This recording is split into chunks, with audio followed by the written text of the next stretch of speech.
Hello, welcome. As you find your way on, welcome.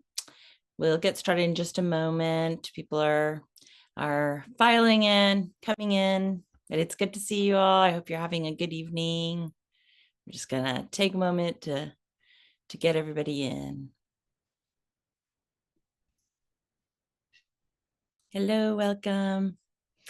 I hope you're all doing well.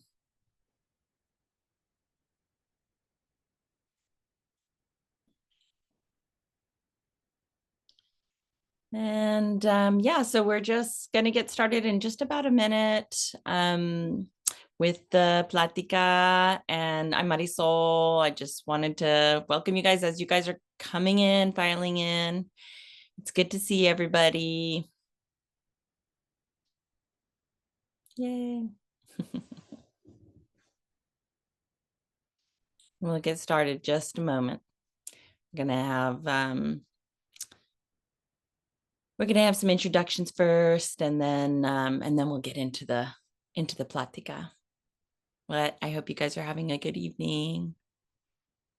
Happy it rained a little bit by my house today, so I was happy about that. All right. So I'm Marisol Baca, and actually I'm going to give it up to our president of the Latino Faculty and Staff Association, Lori Natal, to introduce us. All right, thank you. Well, hi everyone. We just want to welcome you this evening. On behalf of Latino Faculty and Staff Association, we're grateful that you're here tonight and joining us for this plática. The topic for this evening is mitos and leyendas, so myths and legends, and we're really excited to hear from this panel and made up of faculty and students to hear more about, folklore and its impact in culture and connection.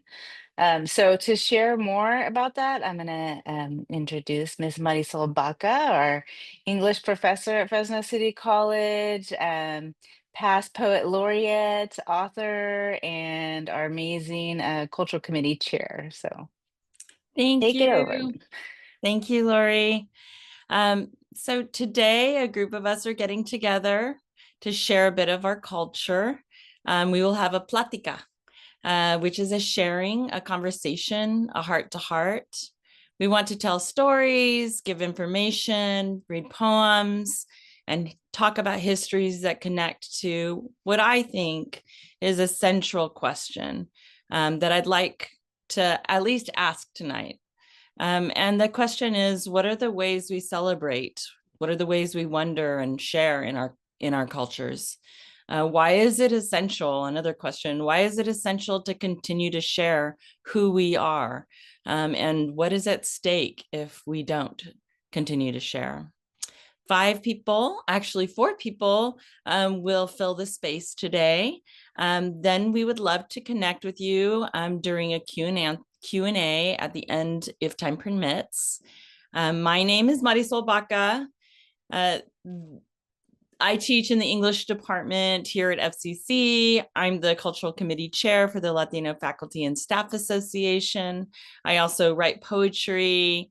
I love playing video games. I love spooky stories. I have a book of poems called Tremor that's out. And that's who I am. I'm going to be speaking first. Then we'll hear from Monique Quintana, who's a writer and an editor. She teaches in the English department and has a book out called Cenote City. Jamalith Moran is a writer and a poet. And here at FCC, Jamalith is a past tutor and a student. JJ Hernandez is a poet and teaches in the English department. And Dr. Ray Ramirez cannot be here with us tonight, but hopefully we can get him back to speak at another Platicas. He teaches in the Chicano Latino Studies department and is a folklorico dancer and teacher. So that's a little bit about us. We're going to kind of go through almost like a panel and talk a little bit about different distinct stories. We're going to read some poetry. We're going to talk about the things that we're kind of passionate about in terms of folklore. And so I am going to introduce you to folklore and folklore and like kind of how we talk about ourselves, which is what folklore is. I'm teaching a class on folklore, and this is my second time diving into the subject with students at FCC. This plática is a chance to have a heart-to-heart about the things that we call folklore. Folklore is many things. Even plática is folklore. Folklore is the vehicle that drives next to our society, our cultures, our subcultures. It's many things. It's story, conversations that include dichos, jokes, stories that warn, stories that scare, titillate, advise, wonder.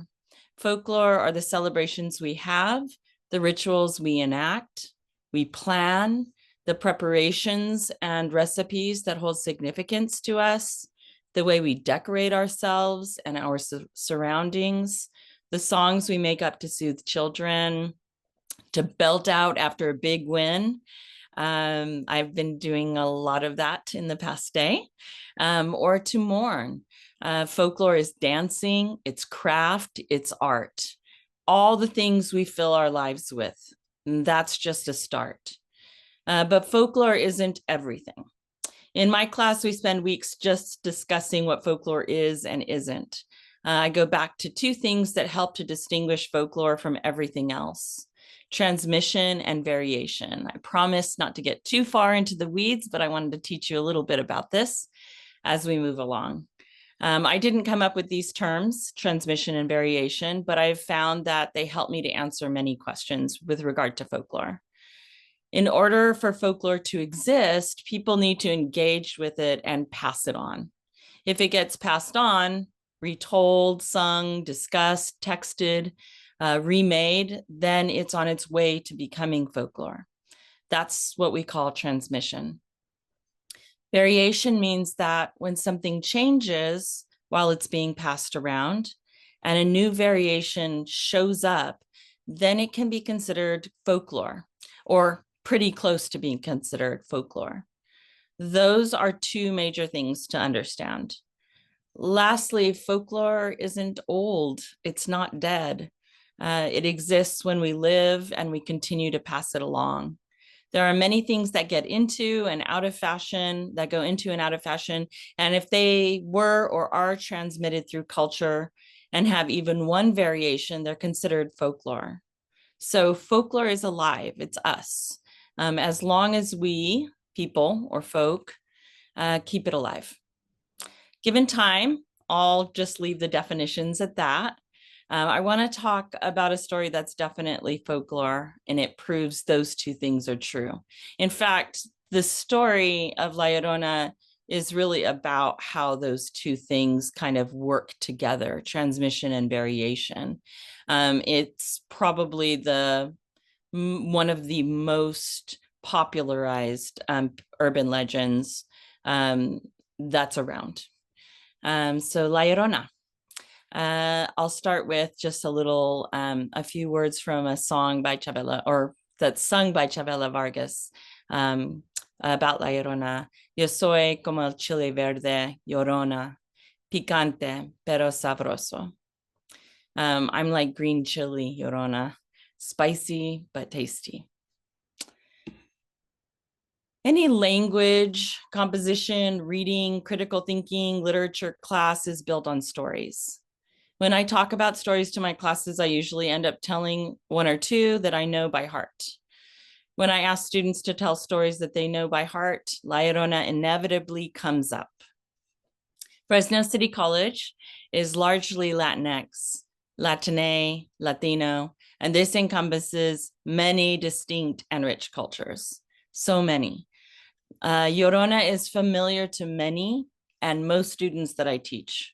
I don't ever have to usually recall a story of La Llorona in a class because my students already know it, or most of my students, and they feel very obligated to get the story right and to tell it themselves.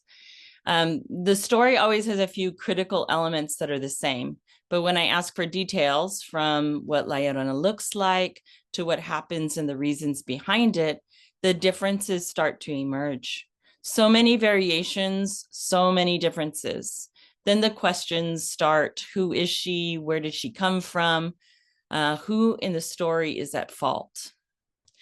The arguments may not be as contentious as the argument over menudo or pozole during the holidays, but decidedly so. As La Llorona's story has changed, so too have the disagreements around it. I'm from New Mexico, actually a little area just outside of Albuquerque.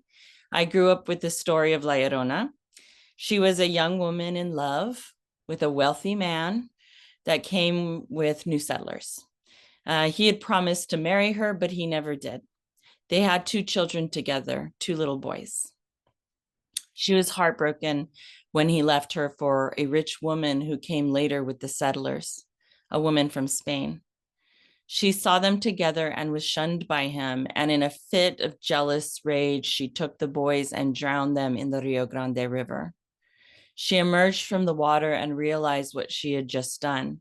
She scratched her eyes out and began wailing for her children, then submerged herself and drowned in the dark water. That year, there had been a great swelling and flood, and no one ever found their bodies.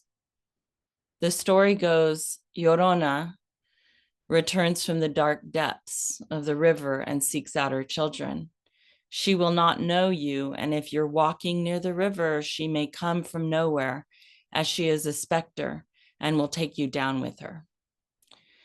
So I can't remember who told me the story. It may have been my cousin Katrina as we walked by the ditches behind my grandma's house, or it may be my grandma who took the street bridge that went over the Rio Grande River.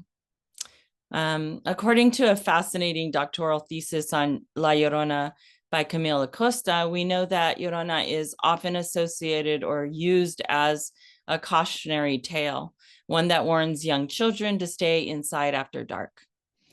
What she says about this leads to many questions. This is an act of subtextual communication. There's something hidden between the lines. There always is in these stories, right? It was this story and the stories of the owls that my dad told me that captivated me as a child. When I moved to Fresno when I was little, and later when I lived in San Antonio, Texas, I was often reminded of this story and I started looking further into it. One book, Women Who Run with the Wolves by Clarissa Pinkola Estes, was the catalyst to asking some important questions about this legend. That was that the story changes a lot in significant ways. I learned that the changes usually coincided with changes in location. In the book, Dr. Pinkola Estes shares a story that sounded a lot like the one I grew up with. Then she tells a story that was similar, but one that I had never really heard before. In that story, it's told by a little boy in the book. And the differences are that La Llorona marries a rich hidalgo who owns a factory that spills its toxic waste into the river. Her children are poisoned by the filth in the river, and she kills them so that they don't have to suffer in life. The boy who's telling the story lived in a town with a river that was being poisoned by a factory, and the urban legend changed to fit in with the narrative of his life. Now, this story always shows something important about how we use stories in folklore. We adapt them to our surroundings. The things that are important about La Llorona are what is important to the storyteller. We need the story to help back us up, to shed light on something that pinches at our own lives. We can talk about these problems we face. We can blend our outrage, our cries of horror to the collective story of La Llorona. Other types of folklore that do that as well. Corridos usually speak to specific issues we're facing right now. Dichos or anecdotes advise and help to console. Sometimes these aren't good things, right? Or helpful things. That's because we created them and they're human things. They're only as good as the intention behind them. Sometimes they're good and helpful. In the La Llorona story, I think that there's a lot there that can be really frightening for kids. And if you end up telling children, it can be really traumatizing to them, as I found out one time. La Llorona is a very old story, and it's also a new story. It's so old that we have a hard time pinning it down. Llorona was associated with La Malitzin, who's known in a very degrading and derogatory way as La Malinche, who's the translator, one of the translators for Cortés. This is another story that is so wholly connected to La Llorona that we have a hard time knowing if that is where the story originates. It probably doesn't.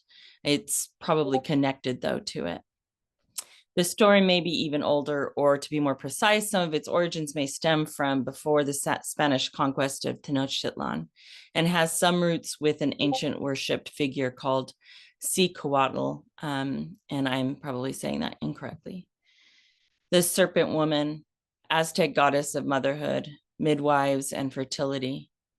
Cihuatl was the ruler of Cihuatateo, the deified spirits of women who died in childbirth.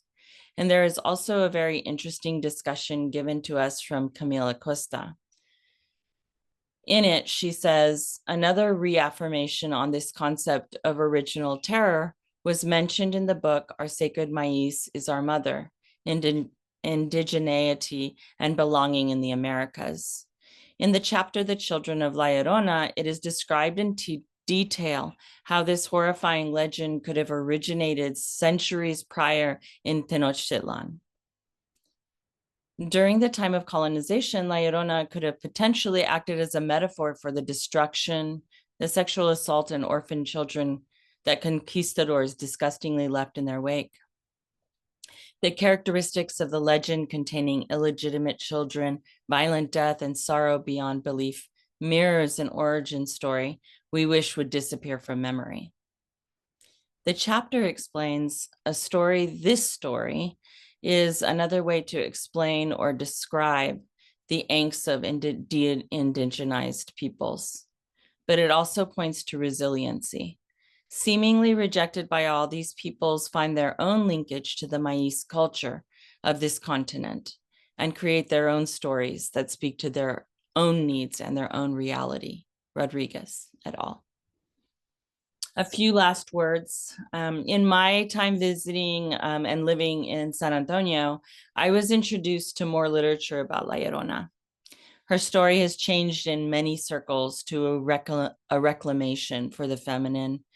Her story, like that of Malitzin, has found many who wish to try to rewrite and place them into a context that speaks to a history that has worked hard to denigrate indigenous peoples, marginalized people, women, children.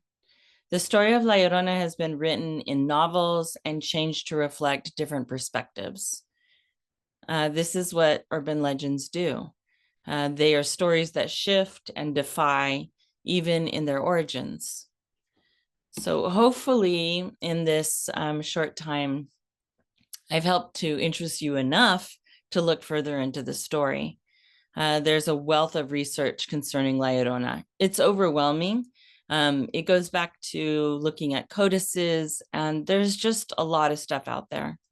But what I'd like you to come away with this evening with regard to the story of La Llorona is that the story is one of endless stories that on the surface may seem like simple shiver stories that help kids steer clear of danger, but underneath the surface is a story that defies one interpretation, just as it defies being told in one way with one voice. Thank you. So I'm going to bring in Monique Quintana and have her speak for a little bit. Monique? Hi, everyone. I'm Monique Quintana. I teach in the English department. I'm also a union organizer, and I'm the communications officer for Latino Faculty and Staff Association. So on behalf of LFSA, thank you for being here, and thank you to Marisol and Lori for taking the lead on this Plática. Okay, so I'm going to read a story that I wrote during the shutdown in 2021. And the reason why I picked this story is because it reflects three things that I like to write about, especially in recent years. So I'm very compelled to write about living in the Mexican diaspora and its effect on my tangible body and wellness as a brown woman.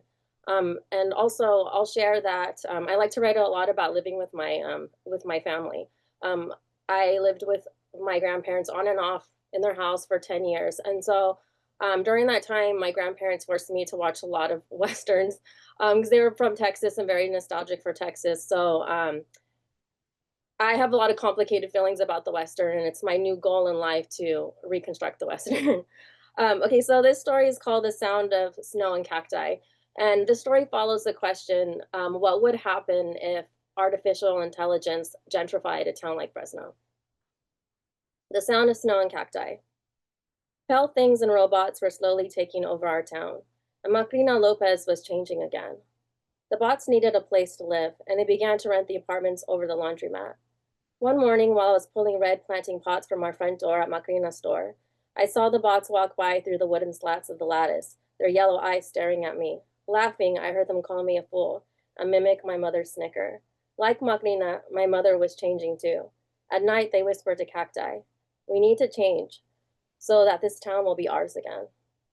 We all knew my kid sister's boyfriend was a monster of robots. He envied the empty lot in town, the one you could see if you looked over the bridge from the freeway. The first time he came to town, he choked on the hot, dusty air. For us, breathing comes easier than that. The plan for the empty lot was to build a box hardware store with the gardening section. You see, that wouldn't work for us because we already had everything we needed. Our hardware shop had a greenhouse run by one of the most respected women in town, Macrina. She managed a key counter and gave popcorn to all the little girls that came in with their mothers. Everybody's favorite time of year was Christmas, when the family hung wreaths over the werewolf heads left over from Halloween. Once I had imagined a head was one of the Mexican wolf boys. Celebrities that I fantasized would take me away from this town and show me how to love like a circus woman. He'd bite my mouth so hard that I would be joyful for eternity, and no physical pain would faze me. A headache in the eye socket, sore throats, and tropical weather would be nothing. Love and riches could snuff out the burns from the kitchen comal that we got every morning.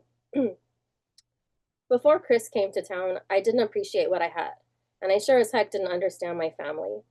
The morning he showed up for breakfast with my sister, I'd gotten into an argument with my mother about a puffy cloud that had shown up in my x-ray on a recent doctor's visit. Stacking pears and strawberries in a glass bowl, I tried to silence out my mother's words, but my chest began to hurt so hard that I placed my hand over my heart, my first time doing so because I've always hated the Pledge of Allegiance in school. I told her I'd get the spot checked out at the doctor's office in the city, the one that she had recommended after thumbing through the yellow page books that we used as doorstops when we hung clothes out on the line at night. I'd never forget the way Chris hummed. Later that night, my mom said he had a lot of nerve to show up at our house in shorts when she made all three of my brothers cover their legs and wear shirts with collars and sleeves. Our father had been dead too long to help my mother, but she had still spoke to him so often that the sun went down, cursing him for making us such stubborn children. My mother grew more powerful every day. My mother said to set the table like bones. Even though it was late in the morning, there was a pale pink clearing in the sky, like it didn't want us to start our meal or visit. We disobeyed the sun then because we still loved my little sister. When she was born, I was not too fond of the poor thing because my family praised her for her pale skin. When she first learned to crawl, I caught her playing with knives on the kitchen floor, banging the blades on stainless steel pots like a drum. I ran to my mom, her screaming in the palms, like praying for death to take us all. My mother crept beside my sister and pulled the knives from her dimpled hands, soft like dove feathers. I thought Miranda was dead that day, but she had lived miraculously to make it to the sacred meal. And now she had Chris, and no one needed to say anything except sigh into the drywall of our house. He was something we knew was coming. On our dining table, he rolled out the blueprints for Sparky's, the long roll of paper making a shattering sound on the table. That's what he wanted to bring to our city, a home improvement warehouse with lumber and electrical lights. There would be patio furniture and plastic lawn flamingos, and mini refrigerators that ladies could put their cold cream and face masks into. The building would go up fast. I heard one of my brothers swallow his wine with a thud at the prospect.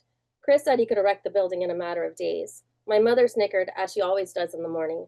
How could this be possible, she asked. Her voice pricked not with wonderment, but with condensation. We had many encounters with business people, with men from affluent families, but none outside our town. We wondered why the universe thought we had to oblige this man, especially as our winter was drawing near. It was our favorite season for the long nights. As a family, we knew that we could kill each other if the days were too long. But it was possible to build Sparky's that quick. He'd have it open just in time for the Christmas shopping season. He had done such projects before. He looked to Miranda to give the nod in agreement, but instead she smiled at me and took me by my wrist. "Everything will be just fine. I know it," she said. My fork dropped under the table, and I leapt to get it, searching the man's shoes for evidence of chicken feet. That was the sign of the devil.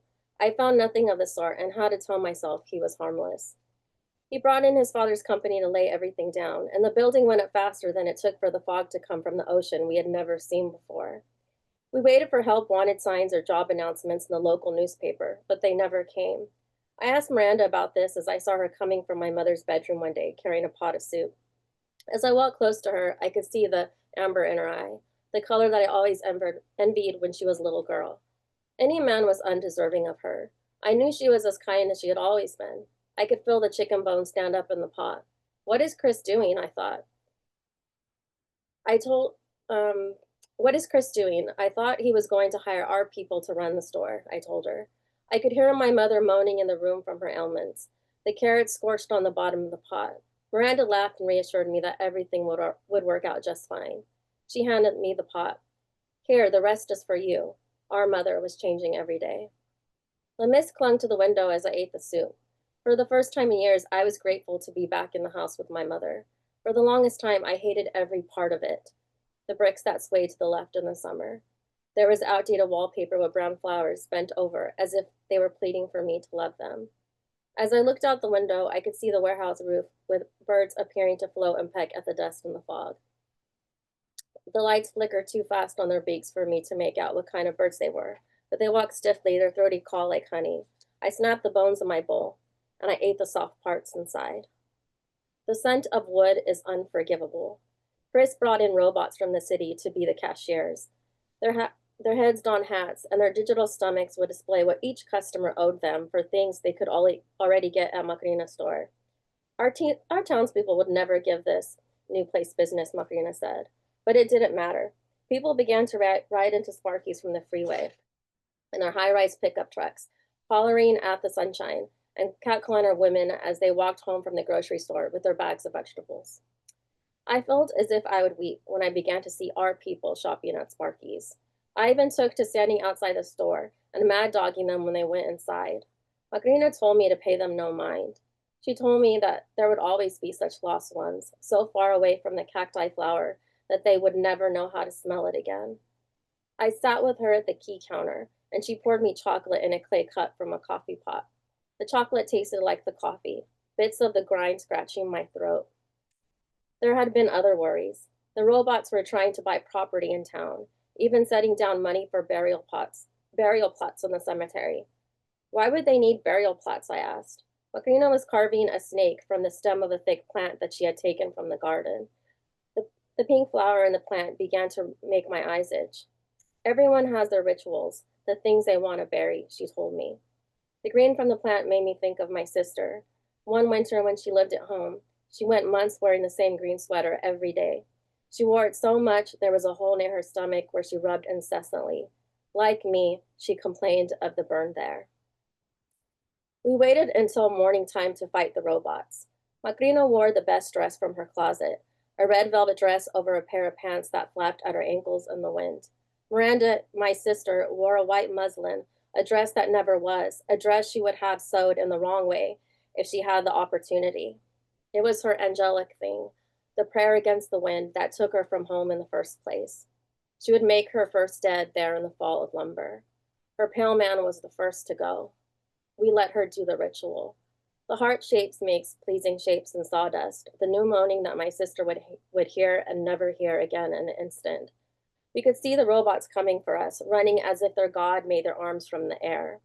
Cans sprayed us colorless, the chemicals masking our eyes for our breathing, the choking and the pain from our breasts and our stomachs. Our thick bodies made their pound of the pavement, drilling robot eyes, robot limbs, blew shocking out like the motors that ran across the highway above us. All those 10 cars and people not getting off the exit ramp did not choose to pass us through our town. Macrina's hair was coming out of her braid until a snow of blood made it mat to her head. The ceiling fans like the bird chirping a sound of ritual. The slabs of the artificial light swung over us, yellow, making a bleeding sound. Crush the robot eyes until they don't come here anymore. In the robots, we ripped the skin, bleeding. Blood came from all the orifices of the robots. Chemical and mist from a white ocean we have never seen before, that we would never wish to see. No snow comes here and never will again. Macrina screamed so hard in their mouths that we knew we would hear about this day for the rest of our lives. We would eat our cactus blooms from blue bowls for breakfast. Thank you. Wonderful. Thank you. I'm loving how it connects to the different aspects of folklore. I'm excited to bring up Jamileth Moran. Take the stage. Hello, everybody. My name is Jamilet Moran. I am a descendant of Nahuatl peoples out of Cuscatlan, which is now known as El Salvador. And I would like to share with you my favorite Salvadoran legend. I do want to preface this by saying that I am a person native to the land of El Salvador who has never been there. So I learned a lot of my culture, a lot of my customs through these different types of folklore that I got passed down from my mom. And I like to say that I kind of learned all of the rivers, the valleys through these tales. And I feel a very deep connection to that land. I do have some writing pieces that I've wrote that I might share if I have time afterwards, but I think my focus really will be on the legend of La Siwanaba. As you listen to this tale, you might hear some similarities to the story of La Llorona. I do want to encourage you guys to know the differences just because this is a story that's very big to, the country of El Salvador. It is markedly different. But yes, you will see some of that similarity. So I'll be reading something that I wrote. Here it goes. In Cuscatlan, there was once a beautiful woman known as Siwawit. She was a common but striking girl who spent her days by the river, combing her long black hair and receiving the attention of men and women alike. She was meant to be helping the women with their laundry, but because she was so beautiful, the village folk just left her to her own devices. In the river lived Tlaloc, god of water and rain, and he too was beautiful. He was an imposing figure who was venerated and adored by the village folk. He saw Siwawet combing her hair, and he fell deeply in love with her. He saw his own vanity in her as the way that she treated herself and groomed herself, and he loved her. So much so that his father, the god Teotl, grew angry, for he believed that such base feelings made his son weak. How could you fall in love with a human girl? He forced the son to present himself to Siwawet and believed that in simply presenting himself, Siwawet would want to marry him. And so it was. Siwawet was thrilled. She had finally received the attention that she believed she deserved. After a month-long celebration, Talok took Siwawet into their home, which is a grand house with many women attendants, so that Siwawet would never have to leave the house or lift a finger. Siwawet soon became pregnant, and Tlaloc went off to war, as was common. Siwawet, however, was now left alone with a child in a large empty house full of attendants that wouldn't deign to look her in the eye or to engage in conversation.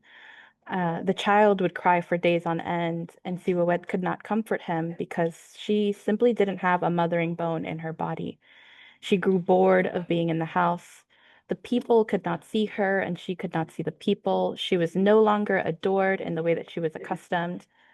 She was a mother and a wife now, and as such belonged to her husband and son. But she couldn't stand for that. She longed to be belong to herself once more. She began to visit the river again. She left her son alone for days at a time while she resumed her daily ventures into the affections of men. She was unfaithful to her husband many times, taking each and every man that complimented her beauty. Hungry at a formative period of his life, her son ate ashes from the fireplace. Because he did not have access to food, his mother was gone. As a result, his stomach grew distended and his legs grew in backwards, so that he would only ever walk backwards. Still, Siwawet did not return to care for her son. There is additional folklore relating to the son. His name is Cipitillo, and he's actually a very common figure in El Salvador artisanals. You might see a little figure of a child with a distended stomach and a backwards legs, which is really interesting to some people. Um, one day, the god Teotl stopped in to visit his grandson. What he saw angered him. He picked up his grandson, covered in ashes, and withdrew him to the underworld so that he may live with him. Then he cursed Siwawet. As a gift for your vanity, you shall remain beautiful forever, but only from afar. Men will seek you out. They will follow you to the darkest corners of the world, enchanted by your beauty. But once they reach you, you will show them your true form, and their souls shall be condemned forever. So her name changed from Siwawet to Siwanaba, which means cursed woman or ugly woman. She appears to men by the riverbanks and cliff sides of El Salvador. She calls out to them, and if they answer, she shows them her rotting face. The men then die of fright. It is said that men can avoid this fate by putting a machete in between their teeth, pulling their hair, and condemning La Siwanaba to the fiery pits of hell. So, yes, that is a story of another specter woman found by the riverbanks. Um, the way that she appears to men is not as La Llorona has a cry that she calls to children with. She does not have a cry. She is just simply too beautiful to ignore, I guess. She'll show up on nights by the rivers or at cliff sides, and should men follow her, she will turn around and her face will be rotting off. In different versions of the story, her face is actually not rotted off, but she has a skull of a horse, which is, I think, a really interesting change and definitely influenced by settler colonialism, at the time of, the story being passed down. Um, and yeah, I find it really interesting at the, surface level. It is a story that warns, don't be out at night, be wary of riverside or, riverbanks or cliff sides. But I think also on a deeper level, it talks about Indigenous women, and it passes down a certain type of knowledge of what a good woman is and what a bad woman is. The kind of woman that you should want to avoid becoming. I think it's an area that requires a lot more study. I would love to research the origins, research how it's changed through time, how it's changed according to the, how history has happened in El Salvador. When I told my sisters that I was interested in the story, I just said the name and they crossed themselves and they didn't want to talk about it anymore. My sisters did grow up in El Salvador, so I think that they had probably been terrified of the story, whereas I was safely here and not by any rivers. So I think I developed more of a curiosity and interest where instead of a fear. Um, and yeah, I don't think I'll have time for my pieces, but I'm really grateful to be here in the space. Yeah, hopefully you guys will want to look into the story or look into the folklores of your own peoples and discover more. Thank you. Thank you so much. Yeah, so many similarities, but also distinct differences. And I looked up some of the images that the artists do of and they're usually with the horse skull. So really interesting. And I would love to have you share your work. Yeah, so let's do that at the end. Before I bring on our final speaker, I just wanted to say thank you. I wanted to say thank you to Susie Nitzel for helping us put all of this together and for having this, webinar thing. Thank you so much for helping us out with that. I want to thank Virginia Beamer for number one, having the idea to make sure that we get this platicas done and to work on something with folklore. Thank you so much. And thanks for working on this with us as well. And to thank you to Lori Natal for also for helping orchestrate all of this. So I just wanted to say thank you. And also thank you to everybody that's come out tonight. And I hope you're enjoying yourself. And we are going to bring on JJ Hernandez and hear a little bit about what he has to share. Hey y'all. I I know I'm trying to say less too. So we were talking about this earlier, and I say too much, and I hate it. But thinking about this and thinking about mythology and folklore and legends, I did have early in college took a class with a Fresno State professor, Steve Adisasmino Smith, who has since passed. But a lot of the mythology background and information that I have always comes back to that at some point. So giving honor to those who have like helped us participate in this type of discussion, me especially. Hardest class I've taken in a long time when I was younger. And it would still probably be a difficult class for me. I had a hard time with it, but I really loved it. And it really like opened me up a little more to thinking about folklore and mythology and all of those things.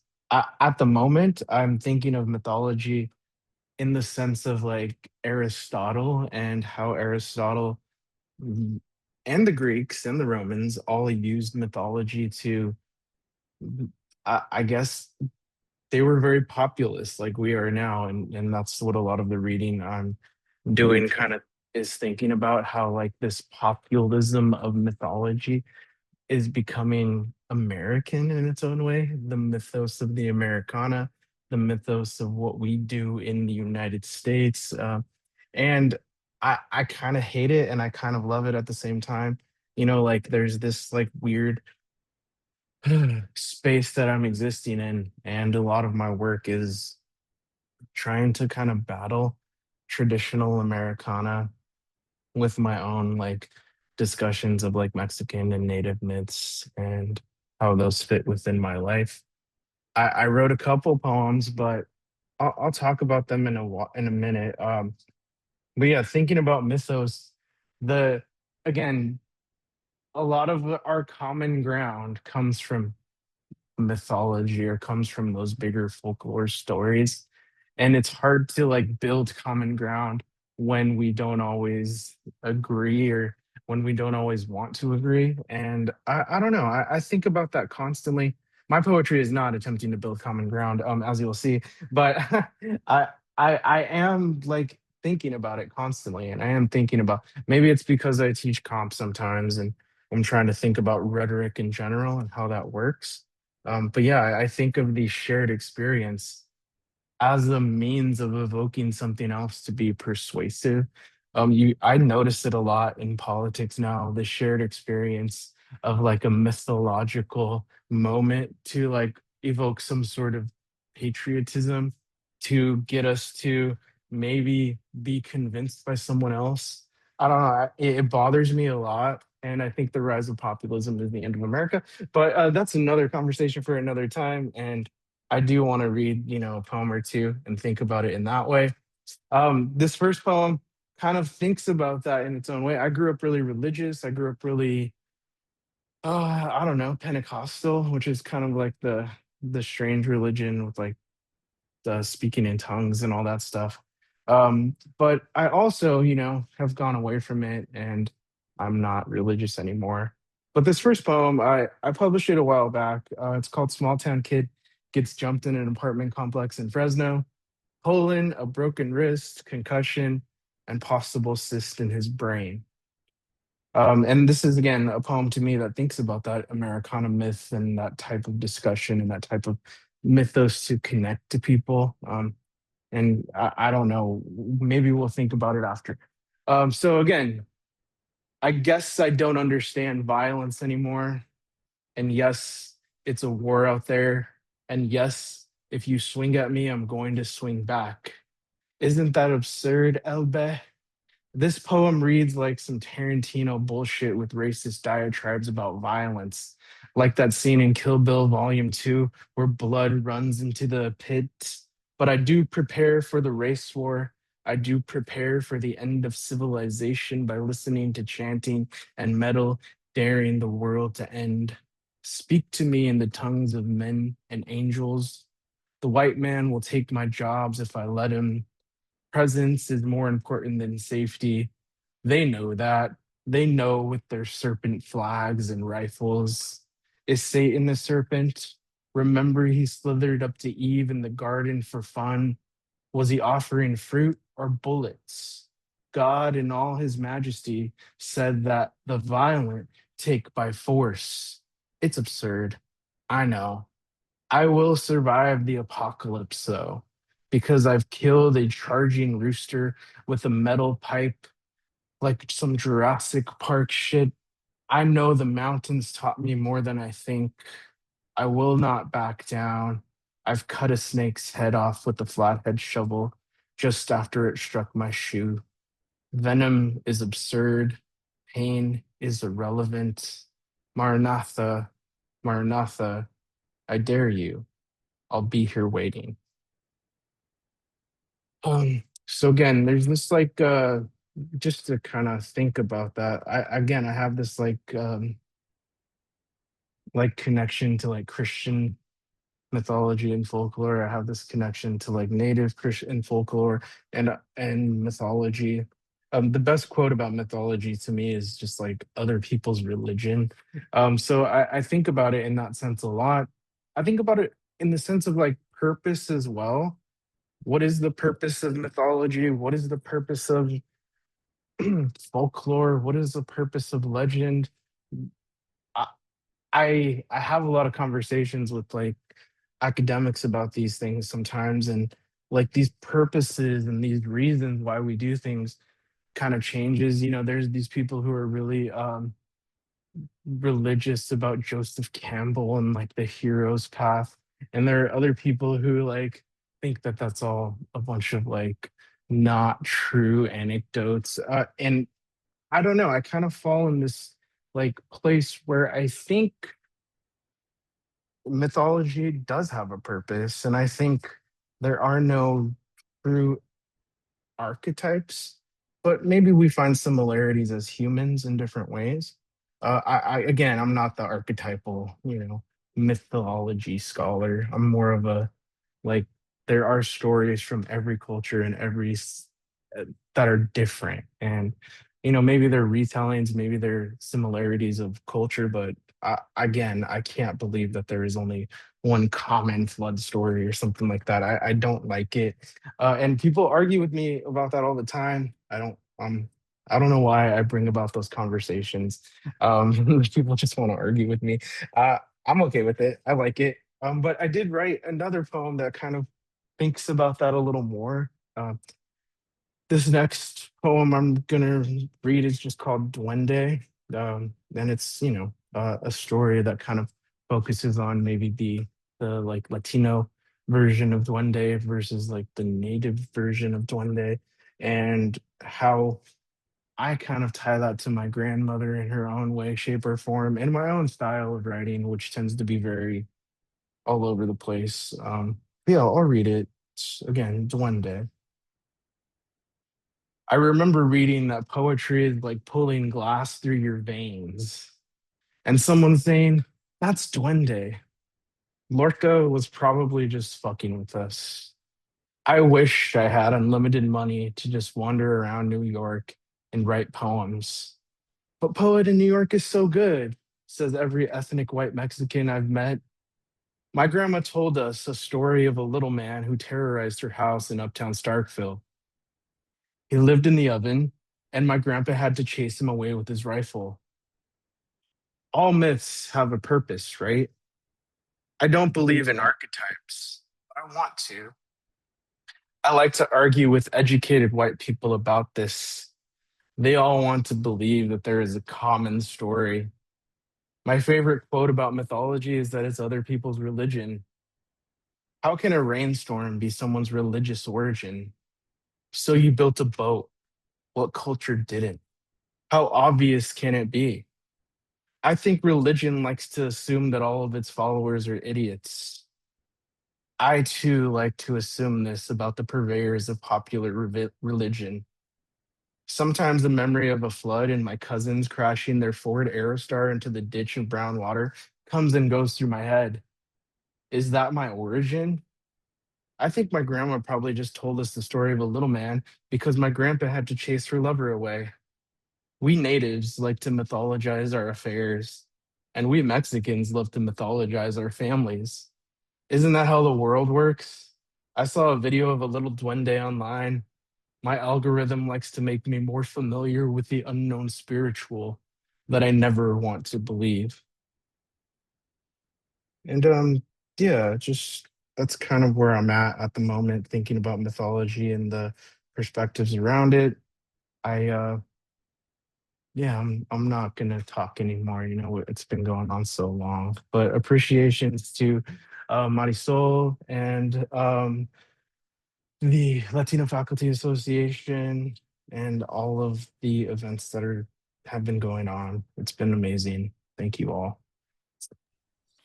Ah, I just realized that our panelists are all poets and writers. How did I not? I mean, I wrote it in there, but it's just like this thing that comes together and creates something really, really cool.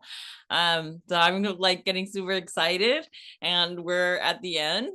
So, but I do want to hear. I want to hear a piece of from Jamileth that you wrote. I'd love to do that and kind of finish it off. And then if we have a couple minutes at the end, I can open it up for Q&A, but I would really love to hear a piece of yours.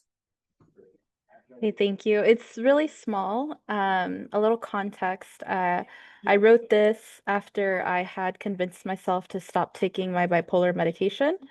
Terrible decision. But I was kind of um, thinking about the role of gods, indigenous gods in my life. And so this is called Ometiotl and All. I'm not going to share it, but it's it's a little bit of a like a name poem. So it's like the first letter of each line just spells out my name, which is a very conceited thing, and I just felt like I needed to share it. So Ometiotl and All. Just like the presiding god of old, I am two and one. Ambivalence dominates the mind, corrodes the iron within, turns tales into fables. Magistrates turn into maggots, time to dust, and still the sands revert and shine. I really never stood a chance. Lean into the whispers, look in the mirror, and see the truth. Everything is connected, and nothing and all. Theologists wonder and speculate, but never know. Home exists in the blood, lives in the heart, shows in my nose. That's it. Thank you. Wonderful. Thank you. So as you were all speaking, I wasn't texting. I was kind of writing something. That was really wonderful. Jamila, thank you. I was just writing some stuff down that I just heard, and I think it kind of goes together a little bit. But I really love this idea that JJ brought up as well, is that we do need to question how, we talk about legends, myth, all of these things, and to always recognize that while these stories I want to say that they bring us together, they are stories also of kind of like disassociation and despair and like pushing away from each other sometimes too. The fear of things, the fear of the unknown, and definitely the fear of rivers and lakes for sure. um, I love the way these different talks all show different aspects, right? AI, cactus flowers, exploding robots that bleed, stories that talk about vanity and beauty and loving mortals, women cursed by riverbanks, the deeper level that we see with the stories, mythology that goes back to Greeks and Romans, and then ultimately this discussion of myth, the Americana myth, right? The myth of the America, or the Americas, we might say. And with that, just like a couple of things, I'd like to open it up to any questions. If you want to ask us something, or comment on something, go ahead and put it into the Q&A and I will read it. We did get a suggestion that, let me see what it says here. That wasn't on the Q&A. We should put together a whole day conference event connected to this.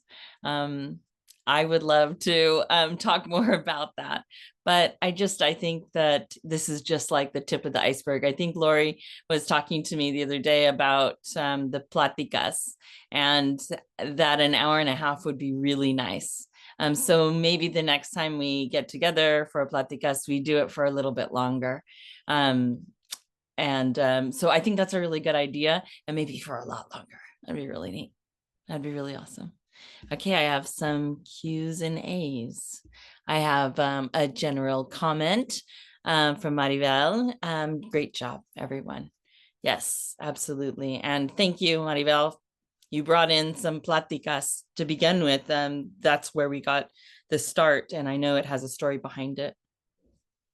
And from Michelle, I don't have any questions, but thank you all. This was very interesting, and I loved hearing the stories and the poems. Thank you so much, Michelle. And Can I ask a question, Marisol? Yeah, do. How are you guys like thinking about like the definitions of myth and folklore and legend and all of that stuff in your class? And I think that's cool stuff. I want to hear more about it. Yeah, so we're talking about it through the lens of text, mainly a text by Gina Jorgensen called Folklore 101.